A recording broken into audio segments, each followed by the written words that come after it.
File చేశారు. అనుమానాస్పద మృతి అన్నారు. అనుమానాలు ఉన్నాయని మీరే ఎఫ్ఐఆర్ లో రాశారు కదా, ఆ అనుమానాలే మేము చెప్తా ఉన్నాం. నీ దగ్గర ఆధారాలు ఉంటే పట్టురా అంటే నేనా పోలీస్ ఆఫీసర్ని నువ్వా? అంటే ఇప్పుడు పోలీసులు అదే చెప్తున్నారు. అందుకే ఆ అనుమానాల మీదే మేము మొత్తం కూడా ఇన్వెస్టిగేషన్ చేశాము.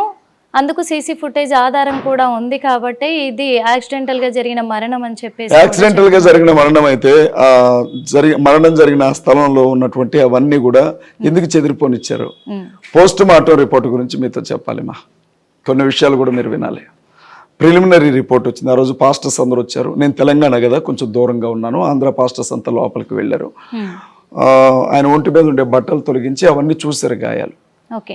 కుడి భుజం మీదో ఎడం భుజం మీదో ఒక రాడ్డుతో కొట్టినట్లుగా మచ్చ, రాడ్ ఏదో దెబ్బ తగిలినట్లుగా, చేతికిను కాలు దగ్గర కొంచెం డోక్కుపోయినట్లుగా, తొడ దగ్గర సైలెన్సర్ పడితే కాలిన ఒక 6-7 అంగుళాలు కాలిపోయినట్లుగా ఉంది అని చెప్పారు. ఇప్పుడు నేను ఇక్కడ కూర్చున్నానమ్మా, మళ్ళీ కామన్ సెన్సే, హేళన చేయొద్దు దయచేసి. ఏదన్నా ఒక నిప్పు కట్టి తీసుకొచ్చి ఇక్కడ పెట్టామనుకోమ్మా, నా చేయి కాలుతుంది. కాలడానికి ముందు ఏం కాలుతుంది?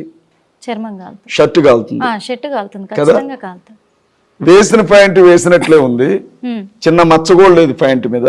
ప్యాంట్ లోపల చర్మం కాలిద్ది. ఎట్లా సాధ్యం అమ్మా? నాకు తెలియక అడుగుతాను, ఎట్లా సాధ్యం అది? కింద పడ్డప్పుడు మోకాళ్ళు కొట్టుకుపోలా, షర్ట్ కింద దెబ్బ లేదు, ప్యాంట్ కింద దెబ్బ లేదు. అది ఎట్లా లోపల ప్యాంట్ పైన కాలకుండా లోపల ఎట్లా కాలింది అనేది అనుమానం. మేమేం నమ్ముతున్నామంటే అమ్మా, ఎవరో ప్రణాళికాబద్ధంగానే ఆ మనిషిని, బెల్ట్ లేదు ఆ మనిషికి, ఫొటోస్ లో చూసాం. డెడ్ బాడీని తీసుకొచ్చేటప్పుడు ప్యాంట్కి బెల్ట్ ఉండాలి, బెల్ట్ లేదు. ఆ బెల్ట్ ఏమైపోయింది?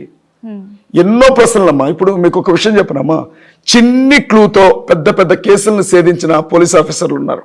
మేము ఇన్ని క్లూలు ఇస్తున్నాం, ఇన్ని విషయాలు చెప్తున్నాం. అసలు ఇవేవీ లెక్కలోకి తీసుకోకుండా మందు తాగిండు యాక్సిడెంట్ అయింది, మందు తాగిండు యాక్సిడెంట్ అయింది అని వినండి అమ్మా. నిన్న నుంచి ఒకటే గోలమ్మా, మీ మీడియా చల్లకుండా మీరు బాగుండాలమ్మా. CCTV ఫుటేజ్లు బయట పెట్టేశారు. SP బయట పెట్టలా, IG బయట